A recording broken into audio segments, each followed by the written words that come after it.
respiration means the process in which the breakdown of the food is take place and the energy is released is called respiration. Maximum students are confuse कि हम लोग सांस लेते हैं और सांस छोड़ते हैं, इनहेल करते हैं और एक्सेल करते हैं, इनहेल ऑक्सीजन करते हैं, एक्सेल कार्बन डाइऑक्साइड करते हैं। तो इस प्रोसेस को आप लोग रेस्पिरेशन समझ बैठते हो। तो असल में रेस्पिरेशन नहीं होता है, असल में एक फिजिकल प्रोसेस है, बाहर होने वाली चीज है। आपने ऑक्सीजन लिया, आपने कार्बन डाइऑक्साइड को छोड़ दिया, इनहेल एक्सेल जस्ट ब्रीथिंग, ठीक है, इसी का मतलब फिजिकल प्रोसेस है। लेकिन अगर आप लोग रेस्पिरेशन की बात करोगे ना, रेस्पिरेशन असल में अपने आप में बायोमोलिकुलर प्रोसेस है, ठीक है, जहाँ पे एनर्जी भी रिलीज होती है, एक तरीके से केमिकल प्रोसेस होता है। ये पहला डिफरेंस है। नमस्कार, मैं कुमार अमित आप सभी तमाम लोगों का स्वागत करता हूं अपनी इस बेहतरीन से सीरीज में, जहां पे हम बात करते हैं 20 मिनट में एक टॉपिक आपका क्लास 10th के साइंस का, जहां पे हम लोग बहुत डिटेल में जाके एक एक टॉपिक को अंडरस्टैंड करते हैं। आज हम आपके क्लास 10th के लाइफ प्रोसेस के एक important topic respiration in human being के बारे में पढ़ने वाले हैं। अगले 15 से मिनट आप सभी के लिए बेहद इंपॉर्टेंट होने वाले हैं कि आप लोग सीखोगे कि एग्जैक्टली रेस्पिरेशन का मीनिंग क्या होता है। एक शब्द होता है रेस्पिरेशन से छट के, जिसका नाम है ब्रीथिंग। मैक्सिमम स्टूडेंट कंफ्यूज होते हैं कि रेस्पिरेशन और ब्रीथिंग सेम टर्म है, लेकिन इस लेक्चर में आप जानोगे कि दे आर कंप्लीटली डिफरेंट, और इन डिटेल जाके हम लोग बात करेंगे कि रेस्पिरेशन का क्या मतलब होता है। देखो, जैसे ही आप लोग ह्यूमन बीइंग की बात करते हो, आदमी की बात करते हो, ठीक है, ह्यूमन बीइंग के अंदर रेस्पिरेशन का अपना एक मीनिंग होता है। रेस्पिरेशन का असल में मतलब क्या होता है, ध्यान से समझे। रेस्पिरेशन में का फूड का ब्रेकडाउन होता है, पहली कंडीशन है ये रेस्पिरेशन के केस में, और जहां पे एनर्जी रिलीज होती है,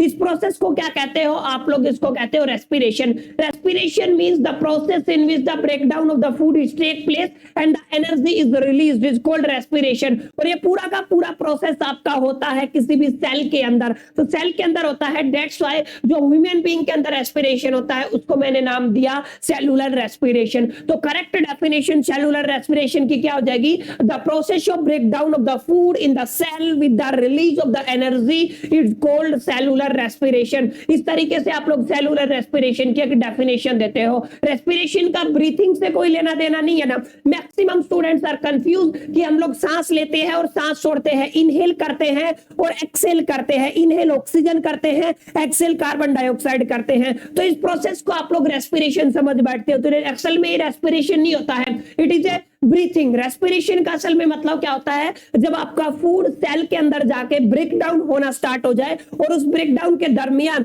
अगर आपका एनर्जी रिलीज होता है, तो इस कंप्लीट प्रोसेस को आप लोग क्या बोलते हो? रेस्पिरेशन बोलते हो, क्योंकि ये पूरा प्रोसेस सेल के अंदर होता है। दैट्स व्हाई मैं रिपीट कर रहा हूं, इसको क्या बोलते हैं आप लोग? Cellular respiration. ये एक बुनियादी बात थी। अब इसके बाद रेस्पिरेशन दो तरीके से होता है। देखो, बेसिकली जो इसका डिफरेंशिएशन किया गया है, क्लासिफिकेशन किया गया है, वो ऑक्सीजन की प्रेजेंस की वजह से किया गया है। एक रेस्पिरेशन जहां पे ऑक्सीजन प्रेजेंट होती है, से कम अमाउंट में प्रेजेंट हो, से ज्यादा अमाउंट में प्रेजेंट हो। एक ऐसी कंडीशन होती है जहां पे ऑक्सीजन प्रेजेंट ही नहीं होती है। यानी कि दो आपकी कैटेगरी बन गई है। यानी कि आप लोग कह सकते हो respiration is classified into the two category. First is aerobic respiration and second is anaerobic respiration. Aerobic respiration is that respiration in which there is a presence of oxygen. Oxygen आपका प्रेजेंट होता है, ठीक है। अगर आपका oxygen present है और उस टाइम पे अगर आपका रेस्पिरेशन होता है ना, तो उसको आपको एरोबिक रेस्पिरेशन कहना पड़ेगा।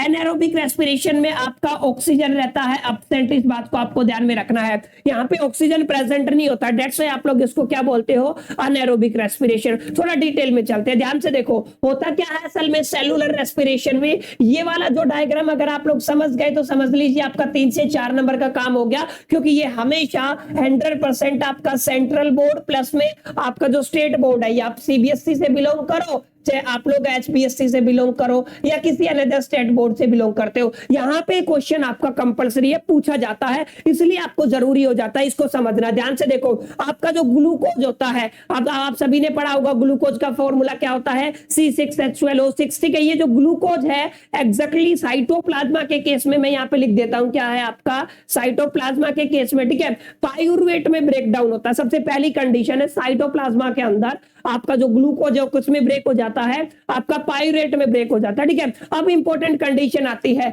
आपकी प्रेजेंस ऑफ ऑक्सीजन है लेकिन ज्यादा अमाउंट में है, लेकिन प्रेजेंट तो है लेकिन कम अमाउंट में है, और तीसरा केस क्या है, एब्सेंट है। ठीक है, तो ये तीसरा जो केस आप लोग देख पा रहे हो ये आपका अनएरोबिक रेस्पिरेशन का है। ठीक है, कौन सा है आपका, अनएरोबिक रेस्पिरेशन। और ऊपर के दो केस है, ये किसके है, एरोबिक रेस्पिरेशन के। आप ध्यान से देखना है, पायुर्वेट, ये जो पायुर्वेट है, अगर इस पायुर्वेट को प्रेजेंस ऑफ ऑक्सीजन मिल जाता है तो ये आगे फर्दर डिवाइड हो जाता है कार्बन डाइऑक्साइड वाटर प्लस में एटीपी। एटीपी का फुल फॉर्म होता है एडिनोसिन ट्राइफॉस्फेट। ठीक है, ये बेसिकली करेंसी ऑफ एनर्जी कह सकते हैं। जो एनर्जी रिलीज होती है वो किस टर्म में रिलीज होती है आपकी, एटीपी। एक से नीचे जाओगे तो एडीपी होता है, इससे नीचे जाओगे तो एएमपी होता है। फुल फॉर्म आप लोग याद रखें, एडिनोसिन ट्राइफॉस्फेट, एडिनोसिन डाइफॉस्फेट और एडिनोसिन मोनोफॉस्फेट, ये इनकी फुल फॉर्म होती है। ठीक है, तो आपको ध्यान में रखना है, जब भी पायरुवेट आपका कार्बन डाइऑक्साइड वाटर और एटीपी में ब्रेक होता है, इसका मतलब वहां पे प्रेजेंस ऑफ ऑक्सीजन है, इसका मतलब रेस्पिरेशन आपका एरोबिक रेस्पिरेशन है।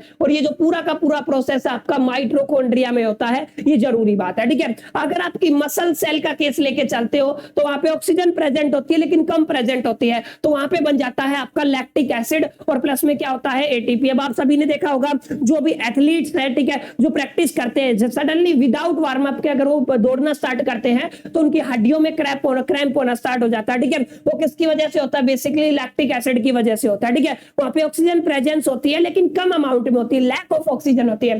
दैट्स व्हाई जो आपका कार्बन डाइऑक्साइड वाटर बनना था उसकी जगह क्या बन जाता है माय डियर फ्रेंड्स, वो बन जाता है आपका लैक्टिक एसिड। अब आपका अनएरोबिक रेस्पिरेशन होता है साइटोप्लाज्म में। यस, कहां पे होता है, साइटोप्लाज्म में। ठीक है, देखो मसल सेल में और माइटोकॉन्ड्रिया में आपका क्या होता है, एरोबिक रेस्पिरेशन। ठीक है, लेकिन साइटोप्लाज्म में क्या होता है, अनएरोबिक रेस्पिरेशन, जहां पे आपकी ऑक्सीजन एब्सेंट होती है, जहां पे आपका जो पायरुवेट है वो ब्रेक होता है। इथेनॉल के केस में कार्बन डाइऑक्साइड और एटीपी। एटीपी वही है जहां पे एनर्जी रिलीज होती है, क्योंकि हम लोग पढ़ रहे हैं रेस्पिरेशन तो डेफिनेटली एनर्जी तो रिलीज होगी। ये कंप्लीट एक डायग्राम है सेलुलर रेस्पिरेशन का। अगर ये आपको आ गया तो रेस्पिरेशन आपका कंप्लीट हो गया। ट्रस्ट मी, आपके सारे डाउट क्लियर हो गए। कोई भी क्वेश्चन उठा लो, आपको दिखेगा, यहां से सोल्व हो सकता है। ठीक है, तो उम्मीद करता हूं आपको करीब करीब ये बात समझ में आ गई होगी, एरोबिक रेस्पिरेशन क्या होता है, एनारोबिक रेस्पिरेशन क्या होता है, एग्जैक्टली कहां पे चीजें चलती है। ठीक है, अब बात आती है एटीपी। एटीपी का मतलब मैंने बताया एडिनोसिन ट्राइफॉस्फेट। एक एनर्जी अगर रिलीज कर दोगे तो एडीपी बन जाएगा, एडिनोसिन डाइफॉस्फेट। अगर एक और रिलीज कर देते हो एडिनोसिन मोनोफॉस्फेट। ठीक है, कुछ इस तरीके से इनकी फुलफिलमेंट होती है एनर्जी की। यहां से एक एनर्जी निकला तो एडीपी बन जाएगा और एक एनर्जी निकला तो एएमपी बन जाएगा, एडिनोसिन मोनोफॉस्फेट। अब आप लोग देख पा रहे होगे एटीपी है, यहाँ पे वाटर आप देख पा रहे होगे, एडीपी हो जाता है और प्लस में क्या हो जाता है आपका पीआई। ठीक है, कुछ इसी तरीके का सीन मैंने आपको बताया, ध्यान से देखें। जो भी आपका एक्सोथर्मिक रिएक्शन होता है वहां पे एटीपी रिलीज होता है, एनर्जी रिलीज होता है in the terms of ATP. खास बात क्या है, अगर आपका एनर्जी जो रिलीज होता है अगर वो 30.5 किलो जूल पर मोल एटीपी है, ठीक है, अगर आपका जो एनर्जी है वो रिलीज होता है कितना, आपका 30.5 किलो जूल। ठीक है, क्या है, किलो जूल पर मोल, तो उसको क्या बोल दोगे आप लोग, इक्विवेलेंट होएगा वो किसके, आपके एटीपी के। ठीक है, तो ये इक्विवेलेंट एनर्जी है। आपसे पूछा जाता है एक एटीपी की जो वैल्यू है किसके इक्विवेलेंट होती है इन द किलो जूल पर मोल, तो आप लोग इसको बताओगे। ठीक है, ये एक इंपॉर्टेंट बात है। ठीक है, किलो जूल मोल पर मोल, ठीक है, पर एटीपी। ये कुछ एक बेसिक सा सीन था, एनर्जी रिलीज होती है। ठीक है, और मैंने बताया एडीपी में अगर एक मॉलिक्यूल ऐड होगा या फिर एक एनर्जी ऐड होगी तो एएमपी बन जाता है, एएमपी में अगर ऐड करोगे तो एडीपी बन जाता है। ठीक है, तो कुछ इस तरीके से एनर्जी का सीन चलता है। एनर्जी के बारे में आपको पता होना चाहिए। अब एक बात जो आपको जरूर पता होना चाहिए वो आपका है ब्रीथिंग। ब्रीथिंग का मतलब श्वसन, सांस लेना। You take the oxygen inside your body and exhale, inhale the oxygen and exhale of the carbon dioxide. इसको क्या बोलते हैं आप लोग, ब्रीथिंग। यही पे लिखा हुआ है एक ऐसा प्रोसेस जहां पे आप लोग एयर को मूव इन करते हो और मूव आउट करते हो लंग्स में। ठीक है, अपने फेफड़ों में एयर को लेके जाते हो, कार्बन डाइऑक्साइड को रिलीज करते हो, तो ये प्रोसेस क्या कहलाता है, ब्रीथिंग। अब अंदर लेना इनहेल कहलाता है और बाहर छोड़ना क्या होता है, एक्सहेल होता है। ठीक है, इनहेल का मतलब अंदर लेना, एक्सहेल का मतलब बाहर छोड़ना, तो दोनों प्रोसेस किसके होते हैं, ब्रीथिंग के होते हैं। ठीक है, अब आगे थोड़ा चलोगे तो ये सबसे इंपॉर्टेंट है। डिफरेंस बेस्ड क्वेश्चन में ये क्वेश्चन आपसे पूछा जाता है माय डियर फ्रेंड्स कि ब्रीथिंग और रेस्पिरेशन में क्या फर्क होता है। सबसे पहले समझो, ब्रीथिंग असल में एक फिजिकल प्रोसेस है, बाहर होने वाली चीज है। आपने ऑक्सीजन लिया,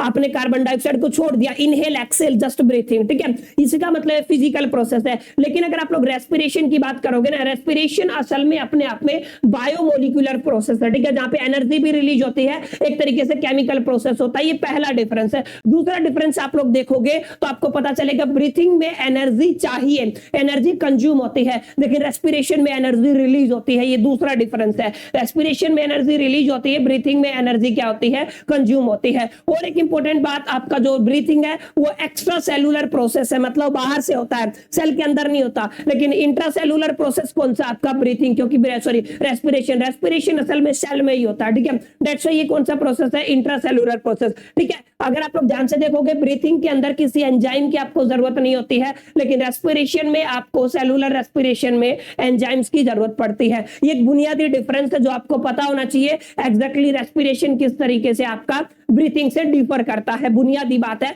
उम्मीद करता हूं आपको समझ में आ गया होगा, ठीक है। अब बात करते हैं आपके ह्यूमन रेस्पिरेटरी सिस्टम की। यहां से आपको लेबलिंग के लिए क्वेश्चन आता है, इस बात को ध्यान में रखना है। जैसे यहाँ पे 2 पे मैंने मार्क लगा दिया, बताओ इसका क्या नाम है, ध्यान से देखो। ये आपका जो ह्यूमन रेस्पिरेटरी सिस्टम है, इसमें टोटल 8 पार्ट बनते हैं, यानी कि 8 पार्ट पे आपकी लेबलिंग हो सकती है। और 8 पार्ट को अगर आप लोग कंबाइन कर देते हो ना, तो आपका ह्यूमन रेस्पिरेटरी सिस्टम बन जाता है। जैसे पहला है आपका नोस्ट्रिल, नोस्ट्रिल से शुरू होता है आपका, ठीक है। फिर आप लोग देखो ध्यान से, है आपका फेरेनेक्स, फेरेनेक्स ये वाला हिस्सा होता है, ठीक है। इससे जस्ट नीचे ये वाला हिस्सा है, इसको बोलते हैं आप लोग लैरिंक्स, ये जरूरी बात है। फेरेनेक्स, उसके बाद क्या होता है लैरिंक्स, यहीं से आपका ऑक्सीजन पास आउट होता है, ठीक है। उसके नीचे अगर आप लोग देखोगे रिंग टाइप का शेप आपको दिख रहा होगा, इसको बोलते हैं आप लोग ट्रेचिया, बहुत इंपॉर्टेंट पार्ट है, 4 नंबर पे आता है, ठीक है। 5वें नंबर पे है आपका ब्रोंचस, ठीक है, जहां से आपका लंग और ये जो आपका ट्रेचिया कनेक्ट होता है, लंग और ट्रेचिया जहां से कनेक्ट होता है ना, उस हिस्से को क्या बोलते हैं आप लोग, ब्रोंचस, ठीक है। और लंग्स का मतलब आपको पता ही है, फेफड़े होते हैं। अगर आप लोग थोड़ा और आगे चलोगे तो 7 नंबर पे होता है ब्रोंचियल्स, ठीक है। और एल्वियोली, एल्वियोली हम लोगों ने देखा था, पहले भी हम लोग पढ़ चुके हैं एल्वियोली के बारे में। कुछ इस तरीके का शेप होता है किनका, एल्वियोली का। यही से आपका जो कार्बन डाइऑक्साइड और ऑक्सीजन का एक तरीके से कन्वर्जन होता है, हम लोग आगे जाके पढ़ेंगे, ठीक है। जो ह्यूमन रेस्पिरेटरी सिस्टम है, nostril, pharynx, larynx, trachea, bronchus, lungs, ठीक है। और उसके बाद ब्रोंचाई और एल्वियोली, ठीक है। ये कुछ ऐसे पार्ट है जो मिलके आपके ह्यूमन रेस्पिरेटरी सिस्टम को क्रिएट करते हैं। अब ध्यान से समझना असल में होता क्या है, ये वाले मॉलिक्यूल आपकी ऑक्सीजन है, ये वाला कार्बन डाइऑक्साइड, और ये क्या है, रेड ब्लड सेल, ठीक है। यहां से आप लोग देख पा रहे होंगे ऑक्सीनेटेड ब्लड की ट्यूब लगी हुई है, यहाँ पे डीऑक्सीनेटेड ब्लड की ट्यूब लगी हुई है। ये अंदर जो गुब्बारे जैसा स्ट्रक्चर आपको दिख रहा है, ये है आपकी एल्वियोली, इसको ध्यान में रखना है, ठीक है। और यहाँ पे ये है कैपिलरी। अब यहाँ पे देख पा रहे होंगे कार्बन डाइऑक्साइड एब्जॉर्ब होगी और ऑक्सीजन बनके यहाँ से निकल जाएगी, ठीक है। तो इस तरीके से आपका ये काम करता है, एल्वियोली काम करती है, ठीक है। ये लंग्स के अंदर होती है, ये इनका अपना एक काम होता है, क्लियर। तो आपको जरूर समझ में आना चाहिए डायग्राम एग्जैक्टली क्या रिप्रेजेंट करता है, ठीक है। बिल्कुल सिंपल है, होता क्या है, आप लोगों ने ऑक्सीजन को अंदर लिया, ये आपके नोस्ट्रिल से होती हुई, ट्रेचिया से होती हुई कहां पे पहुंच गई, लंग्स में चली गई, ठीक है। वहां पे एल्वियोली अपना काम करता है, ऑक्सीजन को एब्जॉर्ब करके कार्बन डाइऑक्साइड मिक्स होकर और वो आपकी बॉडी से बाहर आ जाता है, रिलीज हो जाता है, ठीक है। तो कुछ इस तरीके से ह्यूमन बीइंग के अंदर आपका क्या होता है, रेस्पिरेशन होता है। अब इसके अलावा रेस्पिरेटरी सिस्टम के अलावा आपको पता होना चाहिए चेस्ट कैविटी क्या होता है और आपका डायफ्राम क्या होता है। अब आप लोग ध्यान से देखो, ठीक है। अब आपके जो आपके फेफड़े हैं, फेफड़े के ऊपर रिब केज होता है, हड्डियों का एक ढांचा होता है, ठीक है। उसके अंदर एक कैविटी होती है, कैविटी का मतलब खाली स्पेस, उसको क्या बोलते हैं आप लोग, चेस्ट कैविटी। चेस्ट कैविटी का मतलब एक hollow space of a body enclose by the ribs, ठीक है। एक ऐसी स्पेस जो रिब्स इनक्लोज करती है, वो होलो स्पेस है ना, वो क्या कहलाती है, आपकी चेस्ट कैविटी। और इसका काम क्या होता है, ये प्रोटेक्ट करिए लंग्स को, लंग्स को क्या करती है, प्रोटेक्ट। तो आपके रिब्स के अंदर एक खाली स्पेस होती है जो आपके लंग्स को प्रोटेक्ट करती है, उसको क्या बोलते हैं आप लोग, चेस्ट कैविटी, ठीक है। चेस्ट कैविटी के जस्ट नीचे आप लोग देख पा रहे होंगे, ठीक है, कुछ इस तरीके की लेयर है जिसको आप लोग क्या बोलते हो, डायफ्राम। डायफ्राम असल में एक बहुत बड़ी थिन मसल्स होती है, ठीक है। असल में एक थिन मसल है, ठीक है, जो क्या करती है, आपकी हेल्प करती है इनहेल और एक्सेल में। मतलब अगर मैंने इसे सांस छोड़ा फिर खींचा, ठीक है, छोड़ा खींचा, ठीक है, इनहेल एक्सेल जब करते हैं तो उसमें हेल्प कौन करता है, आपका डायफ्राम। और डायफ्राम वही लेयर है जो आपकी चेस्ट को आपके एब्डोमिनल जो रीजन है उससे अलग करता है। ये आपका चेस्ट और आपका एब्डोमिनल रीजन, इन दोनों को अलग करने वाली लेयर का नाम क्या है, डायफ्राम। ये एक बुनियादी बात है जिसको आपको समझना है कि एग्जैक्टली डायफ्राम क्या होता है, ठीक है। आई होप कितना समझ में आ गया होगा, ठीक है। अब जब आप लोग ब्रीथ इन करते हो तो आपका डायफ्राम ऊपर जाता है, देखो सांस लो तो आपका डायफ्राम ऊपर गया, जब आपका डायफ्राम ऊपर गया तो आपका चेस्ट का वॉल्यूम क्या हो जाता है, बढ़ जाता है। आप लोगों को पता है, फूल जाती है आपकी छाती, और रिब केज कैसे चला जाता है, ऊपर चला जाता है, ठीक है। जब आप लोग ब्रीथ आउट करते हो तो आपका डायफ्राम नीचे आता है, आपकी वॉल्यूम ऑफ चेस्ट क्या होती है, डिक्रीज होती है, और आपका रिब गेज भी डाउनवर्ड में आ जाता है, क्लियर। तो कुछ इस तरीके से ये आपका क्या करता है, ब्रीथिंग काम करता है, रेस्पिरेशन काम करता है, ठीक है। रेस्पिरेशन के दरमियान हमने देखा कैसे कैसे फूड टूटता है, एनारोबिक एरोबिक देखा, ब्रीथिंग हम लोगों ने देखा, और अब हम उसके बाद रेस्पिरेटरी सिस्टम को भी पढ़ चुके हैं। एक इंपॉर्टेंट बात और बता देता हूं, ठीक है। रेजिडुअल एयर का मतलब क्या है? एक ऐसी एयर जो आपकी इनहेल एक्सेल के अलावा आपके लंग्स में प्रेजेंट होती है, जो आपके लंग्स को आपस में सिकुड़ने से रोकती है, ठीक है, उसको क्या बोलते हो? रेजिडुअल एयर, ठीक है, जो हमेशा रहती है। यहाँ पे मैंने प्रॉपर लिखा हुआ रेजिडुअल वॉल्यूम होती है, जो स्पेस जहां पे वो रहती है उसको रेजिडुअल वॉल्यूम, और जो एयर प्रेजेंट होती है उसको क्या बोलते हो? रेजिडुअल एयर बोलते हो। Air that always remain in the lungs even after forcefully expression in the order to prevent collapse of the lungs, ठीक है, आपके लंग्स कहीं कोलैप्स ना हो जाए उससे प्रिवेंट करने के लिए एक हमेशा आपके लंग्स के अंदर एक एयर रहती है, जिसको आप लोग फोर्सफुली भी निकालने की कोशिश करोगे तो नहीं निकलेगी, ठीक है। ये कंप्लीट कुछ बुनियादी बातें थी, किसको लेके? आपके ह्यूमन रेस्पिरेटरी सिस्टम को लेके, ह्यूमन रेस्पिरेशन को लेके और ब्रीथिंग को लेके। उम्मीद करता हूं आपका जो ब्रीथिंग का कॉन्सेप्ट है क्लास 10th का वो क्लियर हो गया होगा। सेशन अगर आपको अच्छा लगा तो यार दब के लाइक करो, अपने फ्रेंड्स के साथ शेयर कीजिए, ग्रुप में जहां पे भी लाजमी लगे शेयर कीजिए। और अगर आप क्लास 10th के स्टूडेंट है तो आप चैनल को सब्सक्राइब करना ना भूले, क्योंकि आपको इस चैनल पे आपको one shot videos related to your physics, chemistry, mathematics और बायोलॉजी मिलती रहती है रेगुलर बेसिस पे। इस सेशन में इतना ही, बाकी मिलते हैं नेक्स्ट सेशन में। तब तक के लिए मेरी तरफ से ऑल द बेस्ट। आप लोग रेस्ट करें और नोट्स बनाएं।